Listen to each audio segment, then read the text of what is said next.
Fairground and theme park workers of Reddit. What is the biggest malfunction that went unnoticed by the public?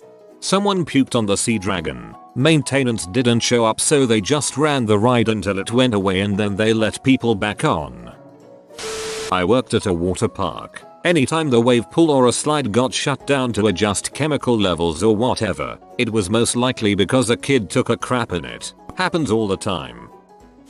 I worked at a certain amusement park in Ohio that was considered America's roller coaster in 2005. That summer, the transformer generator of a particularly wicked roller coaster of a cyclonic nature blew, and we had to literally pull people back into the station with a rope tied to the car, and about 20 people. Instead of completely replacing it, they just worked at making it usable for the rest of the summer, and throughout the rest of the year, we would have the ride go into emergency shutdown mode at random times. We were told just to try turning it off and on again until the code cleared, without any inspections or anything like that.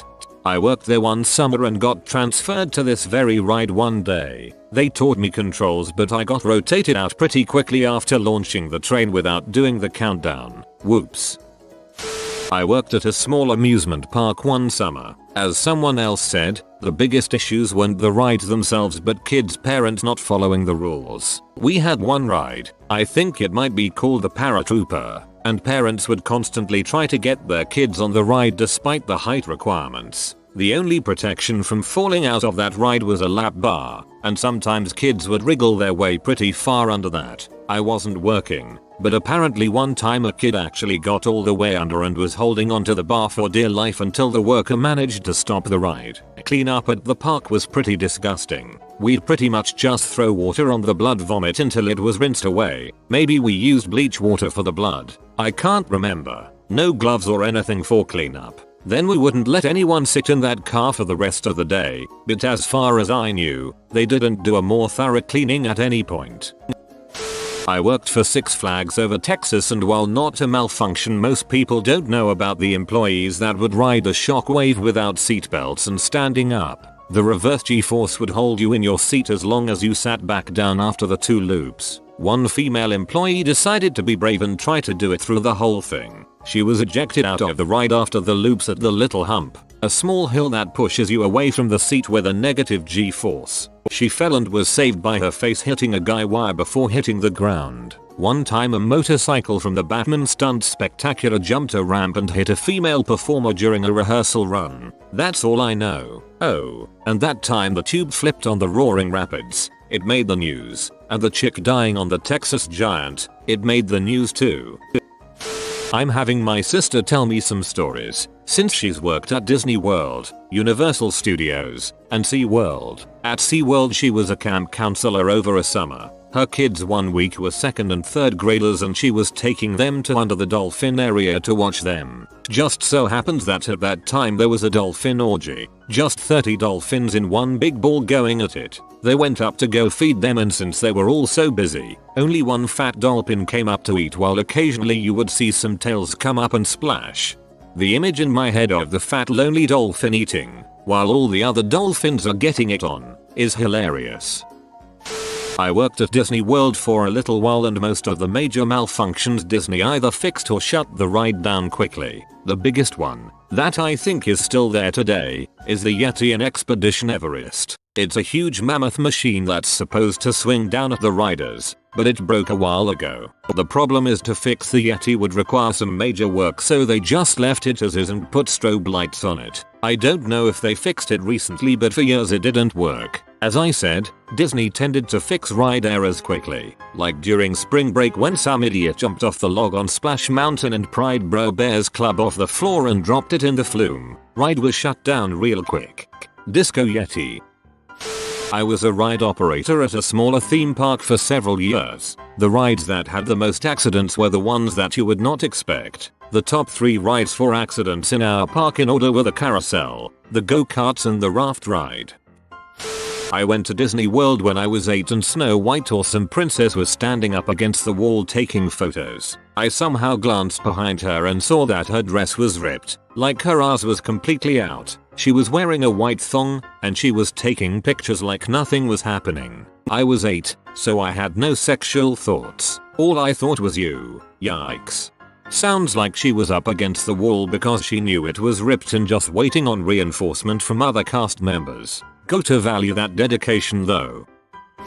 Some mutter years ago, I was working my summer vacation at an amusement park, running a roller coaster. I got to sit and push buttons, give the safety instructions, etc. So, we get the train full of people. I get the all clear, hit the button to start the train up the hill, when I see something out of my periphery. A guy has somehow climbed a gigantic wall surrounding the ride, and has dropped down next to the track, where I am about to send a metal train full of people at 40 miles per hour. I slam on the emergency stop button, which shuts down everything on the ride, and grab the phone for security. My coworkers come up to see what's happening, and I point to the guy down in the ride zone. He's acting weird and erratic, and is actually climbing on the roller coaster's track, and is taking off his clothes. Security tells us not to approach him, in case he's dangerous, and to move the people in line away. Meanwhile, I head up the stairs to talk to the people who are stuck in the ride.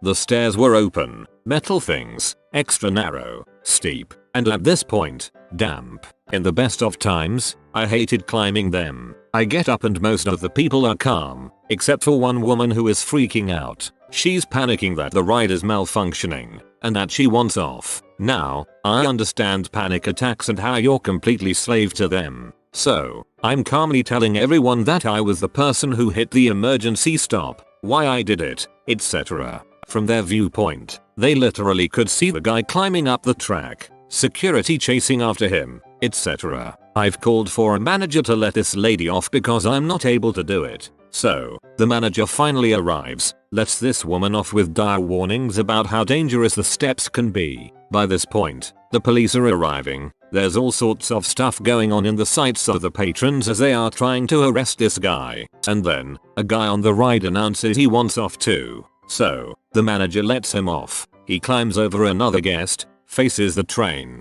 and calmly announces that this entire thing, the half-naked man, security, the police, all of it was just a cover up for the fact that the ride had malfunctioned and that they were all going to die. And I'll be damned if they didn't believe him. We evacuated that ride, and 2 people slipped walking down those stairs. I had to fill out massive paperwork to keep people from suing. Thankfully we were able to call a cop over to witness. After police left, the ride was started back up, with no issues.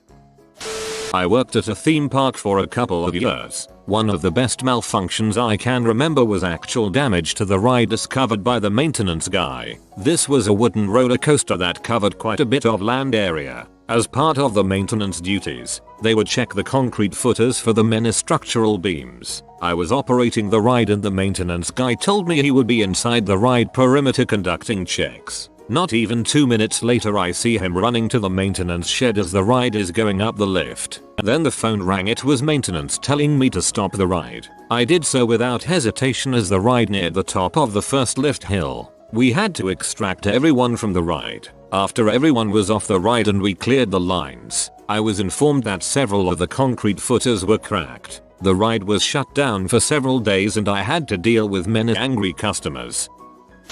Worked at Disneyland's California Adventure in my youth. I can't talk about minor parks and carnivals, but Disney does not frick around with safety. Checks by OSHA, Occupational Safety and Health Association, would do routine checks on everything, plus safety checks before and after operation. One time, I jokingly told a coworker to emergency stop the ride because we're told to never restop a ride unless you see severe structural failure. Well, he did it. The complete ride came screeching to a halt. Indoor ride, no loops or anything. And, well, let's say that everyone was obviously trained and prepared for these kinds of situations. However, be aware that whatever seat you're sitting in, someone has pee in it. And I'm not talking a couple drops, either. Of all bodily fluids, I am the least afraid of pee. I'm a ride operator at one of the big theme parks. Unless you're actually in the ride during a malfunction, you're not going to be aware. Due to the nature of our ride, it doesn't matter if one vehicle goes down, we just put them on one that works. Now if the entire ride goes down, the wait time will be bumped up to steer folks away. Like someone else said, the tech crew can fix most malfunctions in about 10 minutes. The rides are all incredibly safe. If you get hurt on a ride, chances are that it was your fault. Nice try, Hammond. I'm not going to endorse your park.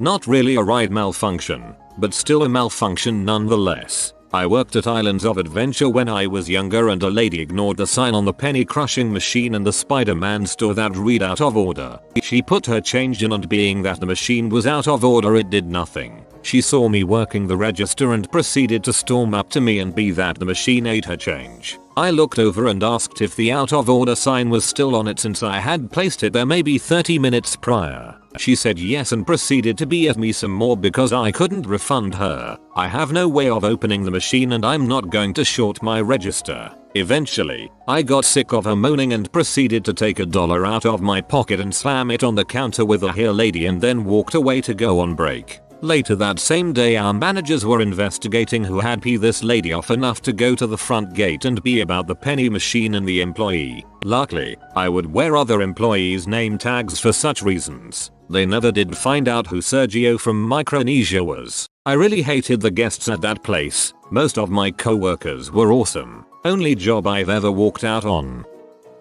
While I've never worked at a fairground, theme park, or other such location, I'll never forget the malfunction that my friends and I exploited at Dave & Buster's one night. For those of you who may not be familiar with the establishment, Dave & Buster's is sort of a restaurant, sports bar, and arcade all rolled into one. There are dozens of allegedly skill-based games from which you can win tickets, and then you can use those tickets to buy cheap prizes that you don't actually want and won't actually use. That is, of course, unless you buy a whole bunch of those sticky hand things. Those things are awesome. Anyway, on the night in question, my friends and I discovered a game in which you were supposed to hit a button at just the right time to make a ball drop into a numbered ring. It was designed to be insanely difficult, and in fact it might have been impossible, had it not been for the hand-sized hole in one side of the machine. We took turns playing the game, which involved acting like we were trying to time our button presses, then catching the ball as it fell and quickly depositing it into the highest scoring ring.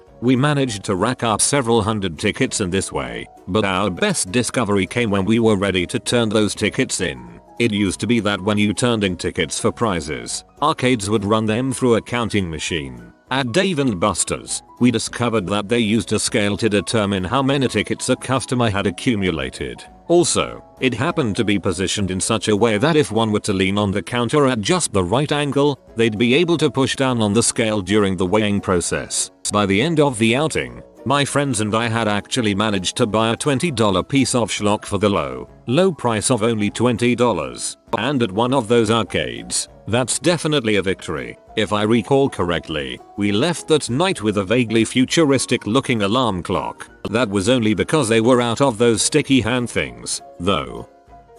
Another former Disney cast member here. As others have said, safety is number one with our rides. In fact, the worst malfunction I experienced on my ride was a seatbelt fault. Basically, the ride couldn't tell that a seat was buckled, so we couldn't launch the ride until it was cleared. We had to get a maintenance CM in to clear it before starting the ride. However, I guess the biggest unnoticed thing I experienced was a bomb threat. There was a rather large piece of luggage left unattended by our ride, so we formed a human barrier around the area to keep guests from walking near it in case it was dangerous. Some people were a little annoyed that we were blocking their path, but otherwise they didn't question it. After it was cleared by security and taken to Lost and Found, we just went back to work like nothing happened. You have been visited by the money cat, like for good luck and fortune. I need some good luck PLS. If you are new to the channel, you can subscribe. I publish new videos every day. Until then, check another video, or don't. Either way, have a great day, you magnificent people.